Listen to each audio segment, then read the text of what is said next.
Right, hi everybody, it's MJT's Wycombe Wanderers Plus. Today, as you will see, we've got a guest. Meet Paul.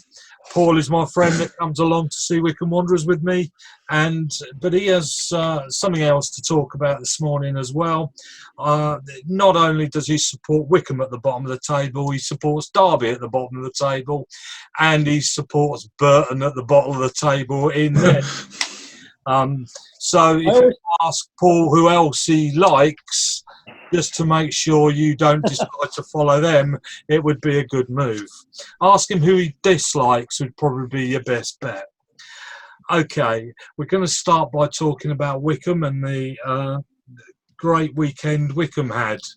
Anybody want to make their first comments? Well, I thought until Coventry scored their first goal, there wasn't much in it, the teams. Most teams didn't look particularly brilliant. No. Then a defensive mistake and gave a great goal, and suddenly Coventry looked quite good. It was a bad mistake, though, wasn't it? Yeah. Yes, it is. Yeah. Kieran, did you see? I did indeed see it. It's one of those where you're on top for the majority of the first half, or that's what the Wycombe Twitter said anyway. And you do one of those just defensive mistakes, and you have a team with individual quality who can pounce on that straight away. And it's something that we at the moment don't really have. Is just a player who can pull it out of the bag at any point. We don't score goals like that, though, do we? We don't. We have to work very hard for our goals, don't we? Which seems to be our bit of an issue. They're either corners, penalties, or probably scrambles around the box. They seem to be at the moment. It is an issue, of course. I don't really know what Ainsworth can do about it at this moment in time until we get our striker in, and we hope for the best when that happens. Is that the only option, do you reckon, Paul? Well, hoping for a striker to get fit is a bit clutching straws, I think. That's true. Because we haven't really seen him, so we don't know how good he is or how bad he is. We are rather dreaming, aren't we? Yeah. It is kind of it's one of those where we're assuming that he's going to become our main striker. I mean, he was given the number 9 shirt, and you can imply whatever you like from that. But we are kind of assuming he's Akinfenwa's replacement, and Akinfenwa's been our main striker for the last 3 or 4 years, kind of thing. So you do really hope that he can pull something out of the bag when he does. But then again, we do need to play better when we're without him, because he's not going to be there the whole time, evidently, if he is this injury prone. And the question is, though, is one player of the 11 going to make a difference? I mean, is that enough? Is there anything? What else is missing? I think a bit of creativity. It's all just lumping the ball forward and hoping somebody will get it, head it near the penalty box. It is it, isn't it? It's balls being dropped in the hope they drop in the right place, isn't it? Yeah. It's like you're just hoping the ball lands in the right place. You're not creating it to make the ball end up at the guy's feet. It's just a bit of a dream that it might bounce right. I mean, what about Derby then?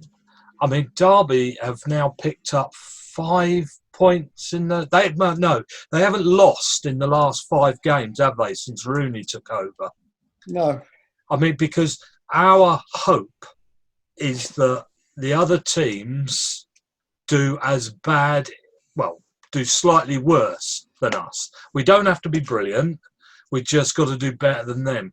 Rotherham went and won at the weekend, which really worries me a bit. But Derby, are they going to improve? I think they'll just about scrape through somehow. It's interesting. Look at it. They've actually only scored 8 goals. Yes. I think 3 of them, were from free kicks, 2 from Rooney, and 1 from somebody else. But they've got McLaren there. I think he's very defensive.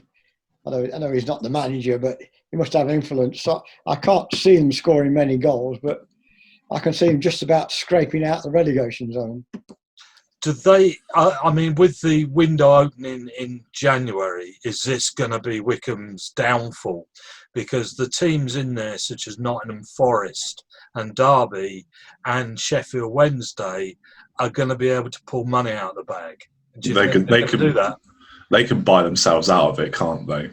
They're definitely a team like Derby, I'd feel. They're too big a club to really be in League One, in my opinion. Like Wycombe aren't going to be able to buy themselves out of it, are they? No. If Derby can get a player like Rooney, then you would have thought they can get a few decent players in January if they really need to, which it seems that they do.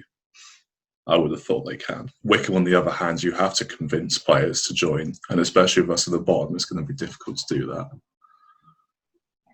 I mean, do you think? I mean, see, what worries me is that Wayne Rooney and I mean, his influence. He'll know people, won't he? He'll know people for loaned players. I mean, he'd know all the people knocking around the Premier League to pick up, hey, can we borrow such and such? He's not having a game for Liverpool. No, they wouldn't. No, Everton and Man United, no, they wouldn't. But Pulis is the same, that he worries me because I think he'll be able to borrow players as well. Whereas Ainsworth's borrowed players always come from about this level anyway. So and if they're championship teams that we're getting these players off and they're not playing for these championship clubs, then can you really say they're championship level? That's the problem. You have to be looking in the Premier League to try and find some players. And do we really have the draw of the managers in the Premier? Because the Premier League managers are going to want these kids to play at a decent level in a decent team that plays the football that will represent what they do in the Premier League. And I'm not sure Wycombe's going to do that. But hopefully we can get a few people. We've got 5 down there, haven't we? We've got Wycombe, Derby, Nottingham Forest. What a Nottingham Forest down there. Sheffield Wednesday and Rotherham. So out of those 5, Paul, you reckon Derby will save themselves? Who else? Well, I won't be surprised if not Forest go down. Once you get in a bad rut, it's difficult to get out. After they were doing quite well until lockdown, and that's it. It all imploded then. They got rid of the manager. It hasn't made any difference. No.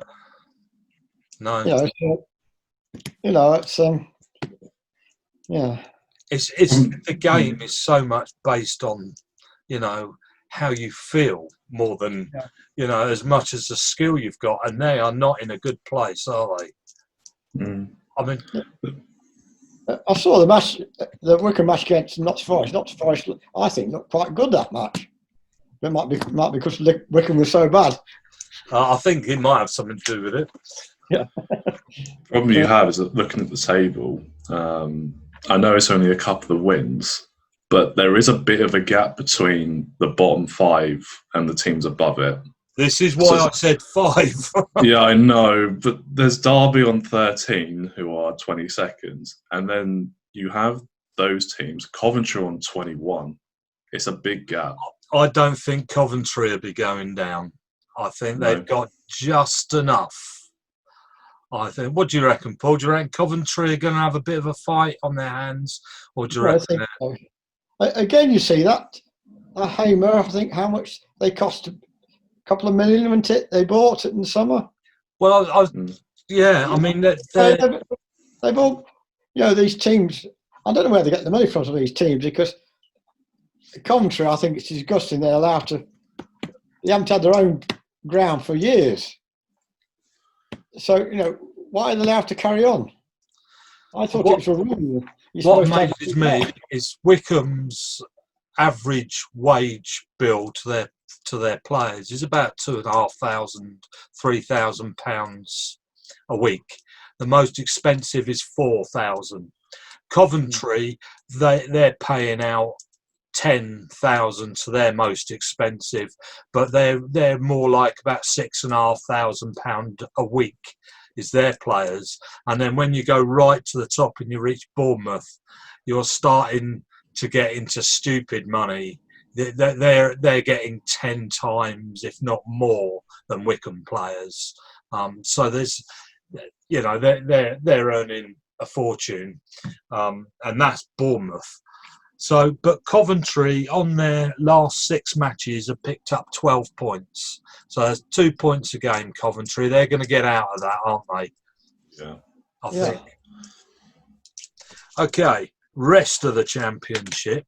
Before we go to Burton, rest of the Championship, it's definitely turning into those. It's going to be, in my prediction, Bournemouth and Norwich are going to take those top 2 places. And then you've got a bit of a fight on your hands. I don't think Watford will look that great, but I think we'll end up in the playoffs. And then you got to Reading. I'm not sure at, but I like Swansea. I think Swansea look really good. And Brentford have got a goal machine up front, haven't they? Yeah. It's, I say that the top 2 or 3, all the ones that got relegated from the Premier League must be favourites where they're going to go straight back up again. Yeah, but are they? I mean, Bournemouth, I think, could go back up and stay. Norwich, I'm not sure. I mean, they're a bit like West Brom, Norwich, aren't they? Yes, they'll go up for the money for a year and come back down. But Watford don't look good enough in my book, and so I think there's a problem there. I think Swansea. I quite like Swansea. I think they've looked good. So, Paul, tell us all about poor old Burton. Then sat there on the bottom. Yeah, it's interesting. I was looking at they played 17, which won less than Wycombe and Derby. They've won 2, which is the same as Derby. Drawn 7, which is the same as Derby, and lost 8. The goals, 21 for, 31 against. That sounds like Wycombe used to be like that, didn't they? They'd lots of goals in, but score a lot of goals. So, but there's only Oxford are in 19th, which is 5, 6 places above, and they've only got 3 more points than Burton. Right, and not that we're biased, but we'd rather see Oxford go down, yeah? Yeah, you see, 4 go down from that league. So Oxford, the way they're carrying on, they could be in trouble. Do you know much about Burton players? Because Burton had a goal scorer, they're number 9, who hasn't actually played. He was knocking them in. And a guy called Kane Hemming. Yeah, but he'd not played for them since the middle of November. So, and then the goals stopped. So I'm wondering whether he's been injured and they've lost their main goal scorer. It's probably which doesn't help. No. He is still their joint top scorer. Yeah, but he hasn't played.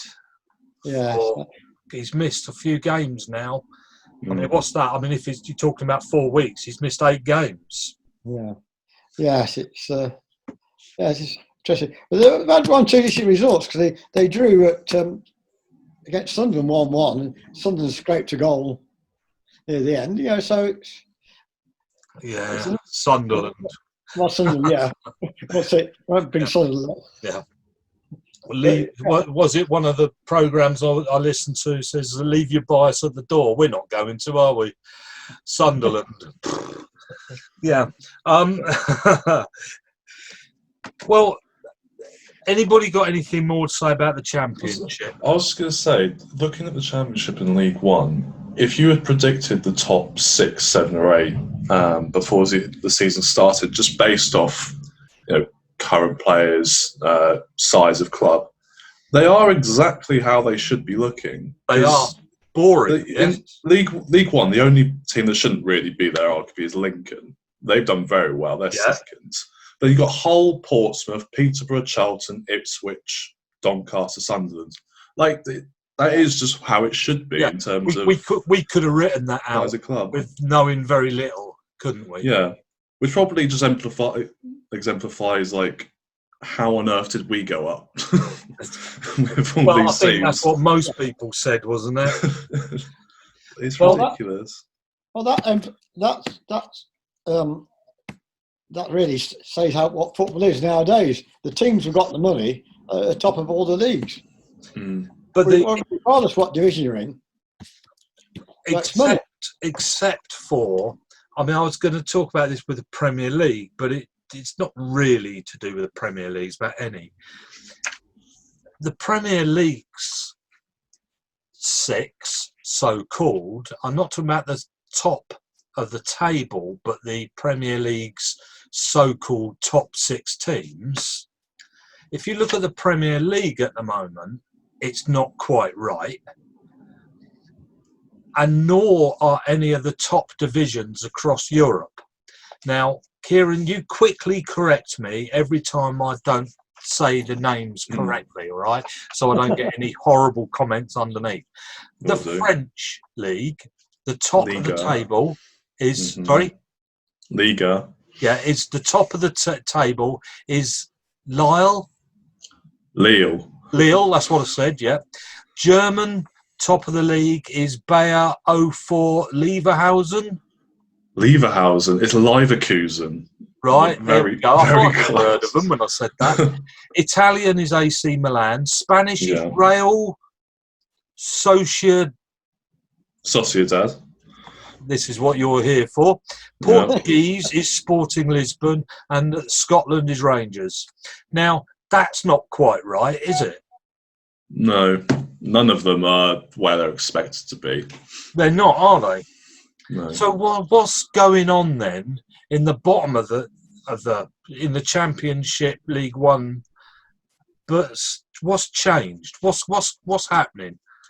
Is it because something to do with lockdown? Is it due to the number of games? Is it due to injuries? Or is it just one of those funny years? Is it where the Championship League 1 and League 2 didn't carry on, did they, after the first lockdown, and all the top divisions did? The Championship did, Kieran. Did it carry on? Oh. Yeah. So it's not that's interesting. It's not quantity of games, you see. No. So it can't be down to. I mean, our friend Klopp keeps going on and on and on about injuries, and yeah, Liverpool have been a bit unlucky, but Norwich had the same thing. All their top players were out as well for a while. I mean, they're not the only ones. Wycombe, look at Wycombe. We've lost how many? A few, yeah. And I mean, we were losing them before they were out. But is this just the way it is, or is it? I mean, all the managers use this. Oh, well, there's no crowds in the. You know, is it all just, or is it we've just had enough? They've had enough. The players have had enough. Ramming the games in. Maybe they just rather be at home for Christmas. I think when you have a number of all the teams have had a number of injuries, and so it's just whether those teams can cope with it or not. If we say in the Spanish league, Sociedad being at the top, Real Madrid have not had a great time. Barcelona have obviously not had a great time with all the stuff going on with Messi. So that one's probably fair enough. But you've now got Neymar injured for PSG, hence why they're probably not at the top. Liverpool have had their countless number of injuries. It's just how teams adapt to losing some players, and some teams have adapted better than others. Hence why you've probably got, teams like Sociedad and Spurs at the top. It's very, very strange. I think put the nail on the head there, Kieran. It's how teams adapt. A team should be able to, if their best player comes out, should be able to adapt to cover for that. That makes a good team. You can't rely on one or two players to run your team. Do you think that's why Liverpool is still up there, even though they've lost so many players? That the players that they're bringing in off the training ground know how to play football the way Liverpool play football. So you can take the best players out, put the not so good players in, but Liverpool still run like Liverpool. And so the not so good players can still put the ball in part C of the pitch and know that that other player is going to be there. Do you think that's got something to do with it? The actual manager managing the team to play in a certain style so everybody knows it anyway. It's probably partly a mentality thing as well, because of course the players who are on the fringe of any team should really know how the team should go around and work. But the mentality of a player who's normally on the bench to then come in and do a somewhat similar job can be quite difficult, because you're trying to prove yourself to try and get in the first team anyway. And so when you have, we've had Nico Williams at right back come in, like at times he has just tried to impress rather than do what Trent does, which has cost us a little bit at times. But in all, he's done the exact same job. And I think that's a mentality thing more than anything. You see, Wycombe have to adapt, don't they? When we have a one player out, we have to adapt because of the style of that footballer. I mean, you get Akin Fenwa is out, and so our football has to change. And that, I don't think that helps. I think it's not easy. You can't just change it just like that, can you? It's not easy. No. Yeah, no. That's how Wycombe are falling down, because they only play the one type of football, hit it up to the, hopefully, upfield, type of thing. And if he's not there to win the ball, I think it was against probably Stoke. I think it was against Stoke where they had all tall defenders. So yes, they were big players, weren't they? Stoke. And it was a waste of time. When African defender came on, he had difficulty getting the ball. So you got to change things around a bit. But we're not a big enough club to be able to do that, are we? Okay. Next topic is bullying in football. I'm just going to show this clip, which we won't see, just putting in the film now.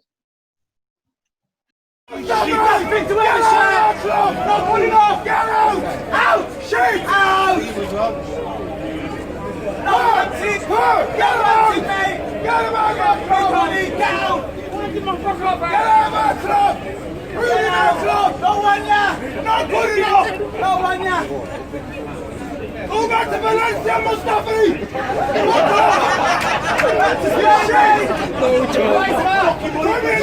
Premier League level!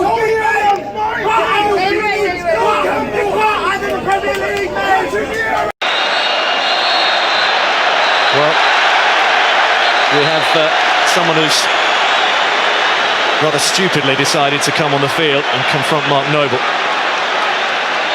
Well, David Sullivan watching on. Him and David Gold have been the subjects of much of the fans' frustrations. There are an increasing number of West Ham United supporters massing in front of the director's box. I'm not sure I've ever seen anything quite like this. Now there's another supporter who's decided to take matters into his own hands, and that really isn't helping.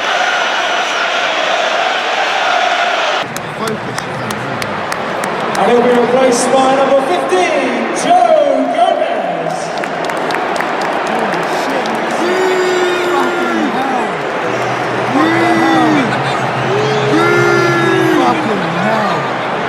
That's mad. Sterling today. F yourself, bro. That's mad. Fucking hell. This evening's attention. Okay, what they saw was the Arsenal fans having a go at the Arsenal bus. They saw the West Ham fans having a go at the guy that owns the club and the players. And they saw the England fans having a go at Gomez for a little incident that happened off the ball. It was with Sterling on the training pitch. Yeah. Now, I've written this down. I was trying to work out where is it okay. Now, this is just where I ought to say this now. Some of the stuff on the clips, etc., some of the language is a little bit close. So if you're not interested, now might be the time not to listen. But the banter involved, where does banter become bullying? Now, that's a problem that school teachers have to deal with a lot, where if you take the mickey out of somebody and they burst into tears, has it become bullying? And where you make the choice, we all know what sexism and racism is, and so Mr. Linesman cannot say, as he did the other night, point at somebody and say it was the black guy. You cannot have somebody sort of like, it was Manchester City, the guy put his arm round the linesman's shoulder and treated her like a woman, as he would treat women, rather than a linesman. So where does banter turn into bullying? I remember listening to Akinfenwa talk about, oh, it's okay when they all shout at him, your tits are offside. But this is what I've written down. That is, banter is where there is no hurt involved and no intent to cause harm. As soon as the power shifts or hurt is felt or intended, then our alarm bells should sound, because it's moving towards something harmful and potentially towards bullying. Just because some people think something is banter or a joke, it does not mean that other people will, nor does it make it harmless. Now, I had two Wycombe Wanderers fans. I hope I'm not in the same place with them in front of me in the next game. One is because they'll recognise me if they watch this, that is. And that is, they spent the whole time putting Wycombe down. It was an adult with his little child, and he just spent, either he was swearing at the referee or he was putting Wycombe players down. So off we go. Is that okay? If your team aren't playing well, is it okay to boo them off a football pitch? I would say absolutely not. The players put in 100% effort. You would have thought 99% of the time. The excuse to say that they get paid so much money, I think is really poor, and it's a very easy way to have a go at someone. And just because a player has played badly, there's an easier way there's an easier, nicer way where the player's not going to get hurt mentally for you to voice an opinion saying maybe that player shouldn't play next week because he's not in good form, this, that and the other. You can't just boo people, because mentally it would hurt me a lot. I know it probably hurts football players a lot. Paul, would you? Well, I think, if a player performs badly, he probably knows himself. And it's up to his manager to say, what they've done wrong. It's booing. Fans booing their own team is terrible. I think fans booing anything is bad. Like, for instance, Saturday at the end of the match, because that goal was disallowed, the rants coming from some fans at the referee. Well, the referees, the linesman got a far better view of it than anybody in the stands. So he's not going to go out of his way to give a wrong decision. He might get it wrong, but to me, it all goes back to this respect. People don't respect each other. If you respect the players and that, you can get frustrated. Say, "Oh, that's a terrible shot. You should have done better." But that's not. That's just. I know that's not.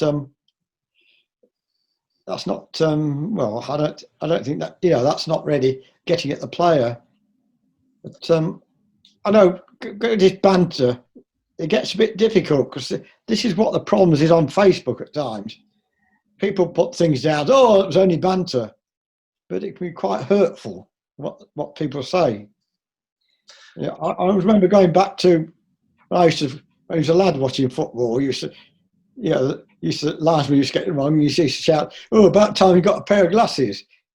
Well, that's just to me, that's harmless banter, and the probably ref probably have a laugh at that, But when you start really calling him swear words for getting it wrong, that's getting a bit much, I think. So where I wrote, when you intend to cause harm and hurt, that is where you stepped over the line. Oh yeah.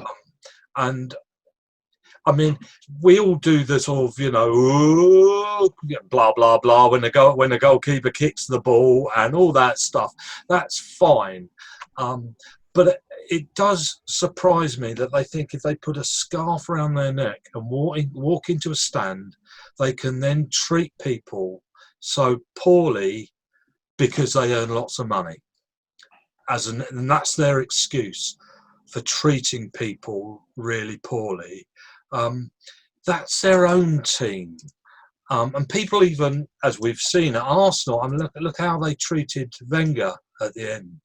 But if you want to get rid of Wenger, how do you do it? If you don't want to sort of buy a plane, boo him when he walks onto the football pitch, boo him when he walks off. How do fans, do they have a way of putting their complaints in about anything? And I know clubs do have their like fan representative groups and stuff, and maybe there should be more connection and a better relationship between those fan groups and the clubs, as to have a more positive and more thought out way of voicing the general group of fans' opinion, as opposed to the very accessible way of just booing your manager or booing your players at the game, because it is so easy to do. And if one person starts doing it, then you get a chain effect of more and more poor people doing it, and it sounds even worse. And so stopping it is a very difficult thing to do. I'm not sure you will be able to do it, because people are always going to voice their opinion at a football match. But there has to be a more kind of moral and formal way you can do it somehow. I'm not sure. This guy at the game in front of me, I'd rather have been at home watching it on TV because of him.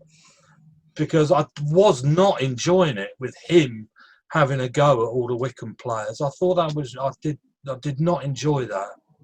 But what about then the away players? How you treat them? Well, I think you still got to treat them similarly, because, again, go back to Saturday, because the goalkeeper or one of the fullbacks did a bad tackle. Every time he got the ball, he was booed. Well, I don't know, they're expecting to make a difference to the match. It didn't, but I just like to hear booing phase to the match, I think. In the end, it's fans' entertainment. It's fans' attitude towards the entertainment. I mean, because for me, it loses some of the entertainment when you're being nasty, and I think that is the bit, isn't it? When it becomes nasty, it's no longer banter. That's when it becomes bullying. So, okay. If any of you got any comments about that and what you think, I know people can have different comments and different thoughts about that. I think, of course they all earn a fortune, but I think if they put in hard work, even if it's not very good, then I think you cheer them on to try and help them. You don't put them down. I wouldn't had Kieran not have done very well in a maths exam. I wouldn't boo him and tell him what a load of crap and he etc. etc. You would try to help him improve, and I think the same applies to any footballer. Okay, next topic, Kieran. We got 5 minutes, so in fact we're not going to go to the next topic. We will do part 2, and we can do part 2 tomorrow on the Premier League. Right, we will finish with the clip then of Harry Kane. This was something Kieran mentioned last week about how Harry Kane and I think this is shocking. I have to be honest. If you look at it, it's actually dangerous, and it's about time Harry Kane got a red card for this.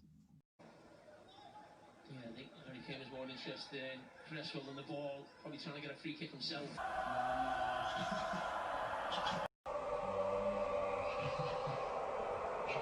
Clear it properly. Oh, and then Kane clear it properly. Oh, and then oh, it's been given. Thank you, everybody. Right, we'll say goodbye.